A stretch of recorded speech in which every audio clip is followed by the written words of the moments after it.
ओम सभी को सादर नमस्ते। जय गौ माता। सभी का स्वागत है हमारे वैदिक भवन के इस निर्माण की श्रृंखला में। हमने आपसे कई वीडियो साझा किए, कई वीडियो में हमने अलग अलग बातें आपको बताई वैदिक भवन के निर्माण के विषय में। लेकिन कुछ प्रश्न ऐसे थे जो लगातार हमें हमारी कमेंट्स के द्वारा और फ़ोन कॉल के द्वारा हमसे पूछे जा रहे थे। तो हमने विचार किया क्यों ना आपके सारे जो प्रश्न हैं उन सब का एक ही बार में आपका जवाब दे दिया जाए। कुछ क्वेश्चन आंसर जैसा सेशन, प्रश्न उत्तर जैसा एक सेशन रखकर उसके साथ आपके सारी समस्याओं का समाधान लेकर आया। तो उन्हीं प्रश्नों को मैंने एक पुस्तक के अंदर लिख लिया है और मैं उनको पढ़ पढ़ के आपको जवाब देना चाहूँगा, उनके उत्तर देना चाहूँगा। क्या आप घर बनाने के नक्शे में भी हमारी सहायता कर सकते हैं? तो बिल्कुल, हम वैदिक भवन का निर्माण जो है, वैदिक शब्द है तो वैदिक भवन का निर्माण कर रहे हैं, तो उसके लिए हमें वैदिक नक्शे की भी ज़रूरत होगी। हम मॉडर्न जो है वेस्टर्न कल्चर का जो नक्शा है उसके ऊपर हम वैदिक भवन का कार्य करेंगे तो वो पूर्ण रूप से सफल नहीं होगा, या तो फिर वो वैदिक भवन नहीं कहलाएगा। तो हम क्या करते हैं कि वैदिक नक्शा भी डिज़ाइन करवाते हैं, पूर्ण रूप से वास्तु का ध्यान रख के और वहाँ की जीवन शैली को ध्यान रख के, क्योंकि भारत एक ऐसा समृद्ध देश है जहाँ पर हर राज्य के पास अपना एक आर्किटेक्ट है, उसका खुद का अपना एक शिल्प कला है, उसकी अपनी एक वास्तु कला है।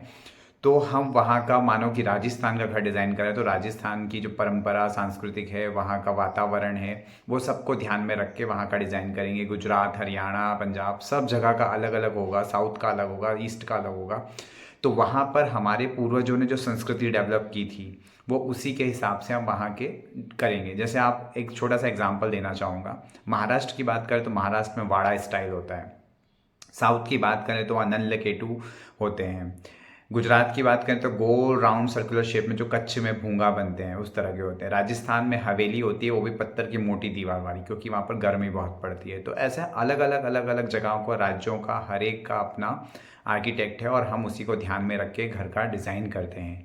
और जहाँ तक बात है वास्तु की, तो वास्तु के अंदर हम बिल्कुल भी फेंग शुई को ऐड नहीं करते हैं। चाइनीज़ फेंग शुई हमारे वास्तु के अंदर पूर्ण रूप से घुस चुका है। हम पूर्ण रूप से वैदिक वास्तु के ऊपर बात करते हैं, जो पूर्ण रूप से हमारे शास्त्रों से निकला हुआ है, ना कि हम चाइना का फेंग शुई उसमें ऐड करेंगे।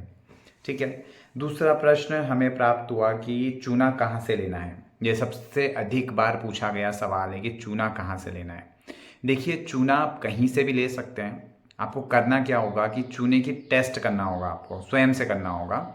हम आपको वीडियोस में भी बताते रहते हैं कि चूने की टेस्ट कैसे करें। पहले तो आप उनसे लैब टेस्ट रिपोर्ट मांगे जहाँ से भी आप चूना खरीद रहे हैं। कम से कम 90 से 95% तक की लैब टेस्ट उनके पास रिपोर्ट होना चाहिए। अगर लैब टेस्ट रिपोर्ट नहीं है तो आप अपने प्रत्यक्ष प्रमाण से भी उस चूने को परीक्षा ले सकते हैं। कैसे? आप जैसे उसको पानी में डालेंगे तो उसमें से आग बबूला उठना चाहिए, गर्मी उठना चाहिए, कली के फॉर्म में होना चाहिए चूना, डल्ले के फॉर्म में। पाउडर फॉर्म में चूना काम नहीं आएगा। ये पहले ही आप ध्यान में रख लें कि पाउडर फॉर्म का चूना बिल्कुल भी हमारे कंस्ट्रक्शन में काम नहीं आएगा। आगे का जो प्रश्न प्राप्त हुआ कि घर, लाइम के घर, चूने के घर का जो स्ट्रेंथ है उसकी क्या है, तो इसके बारे में तो मैं एक अलग से वीडियो बनाऊंगा। शॉर्ट में से बता सकता हूँ कि हमारे बाप दादाओं के हाथ से बनी हुई मंजिलें, इमारतें, मंदिर या फिर किले आज तक खड़े हैं, और हमने जो बनाए थे, हमारी पीढ़ी में हमने खुद ने बनाए थे, वो चीज़ ढह गई है सीमेंट में। सीमेंट का जिसने खुद आविष्कार किया है वो खुद स्वयं कहता है कि इसकी उम्र 50 से 60 70 साल है और चूने की उम्र 1000 साल है। इसके बेनिफिट के ऊपर और इसकी स्ट्रेंथ के ऊपर एक अलग से वीडियो आपको मिल जाएगा बहुत जल्दी, वो हम अभी इस पर डिस्कस नहीं करेंगे, अन्यथा वीडियो काफ़ी लंबी हो जाएगी। क्या चूने का प्लास्टर भी हो सकता है? हाँ जी, चूने का प्लास्टर भी हो सकता है और चूने के ऊपर पीओपी जैसी जो चिकनी प्लास्टर, कांच की तरह फिनिशिंग भी आ सकती है। दोनों काम हो सकता है। मिस्त्री कहाँ से मिलेगा? ये बहुत बहुत कॉमन प्रश्न है जो पूछा गया बार बार कि मिस्त्री कहाँ से मिलेगा। तो मिस्त्री आपको अपने शहर से जो सीमेंट का काम करना जानता है उन्हीं को हायर करना है। हम आकर उनको ट्रेनिंग प्रोवाइड करेंगे। तो वह काम सीखेगा और ये चूने का काम आगे बढ़ेगा। हमारा उद्देश्य पैसा कमाना नहीं है, इस काम को आगे बढ़ाना है, जहर मुक्त भारत बनाना है, केमिकल मुक्त भारत बनाना है। तो हमें हमारे तक सीमित नहीं रखना है, सिर्फ हम इससे पैसा नहीं कमाना चाहते, हम और लोगों को ट्रेन करना चाहते हैं। तो जो लोकल मिस्त्री आपके यहाँ काम कर रहे हैं उन्हीं से चूने का काम करवाना है, और ये बहुत ईजी है और हम सब जगह यही कार्य करते हैं। हम जाके उनको ट्रेनिंग प्रोवाइड करते हैं, वो भी फ्री ऑफ कॉस्ट। ठीक है जी। तो अगला प्रश्न, टेरिस के लिए क्या क्या ऑप्शन है, छत के लिए क्या क्या ऑप्शन है आपके पास। तो एक बात दिमाग में रखिए कि आज से अच्छी टेरिस या छत भरी जाती थी हमारे बाप दादाओं के हाथ से। हम तो सिर्फ लोहा और सीमेंट घुसा देते हैं, वो लोगों के पास कम से कम 5 से 6 तरह की टेक्निक्स हैं छत भरने के लिए। तो उसके लिए आप पत्थर का उपयोग ले सकते हैं, आप गार्डर का उपयोग ले सकते हैं, आप कड़ी सिल्ली लगा सकते हैं, आप लकड़ी का कर सकते हैं, आप खपरेल लगा सकते हैं, मिट्टी का बना सकते हैं, बहुत कुछ है। रोहतक डोम्स आते हैं, ईंटों का बना सकते हैं।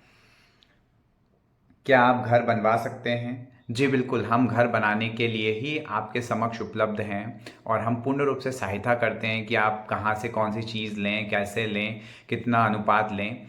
उसके लिए सिर्फ एक ही कंडीशन है कि आना और जाना आपकी तरफ से होगा। साइट पे रुकने के लिए हमें सात्विक भोजन चाहिए, क्योंकि हम तामसिक भोजन नहीं करते हैं। तो सात्विक भोजन प्रोवाइड करना होगा, आने जाने का एक्सपेंस प्रोवाइड करना होगा, जो हमारा बेसिक चार्ज है वो आपको प्रोवाइड करना होगा।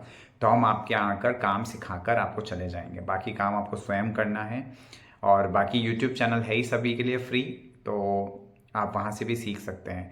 अगर फिर भी कोई प्रश्न छूट चुका है तो आप ज़रूर कमेंट करें, हम आपको ज़रूर इसके ऊपर सहायता करेंगे। आपका कमेंट्स के द्वारा, माध्यम से या फ़ोन कॉल से आपकी सारी समस्याओं का समाधान लेके आएंगे। स्ट्रेंथ और चूने के जो बेनिफिट्स हैं उसके ऊपर एक अलग से वीडियो जल्दी आ जाएगी। धन्यवाद। जय श्री राम।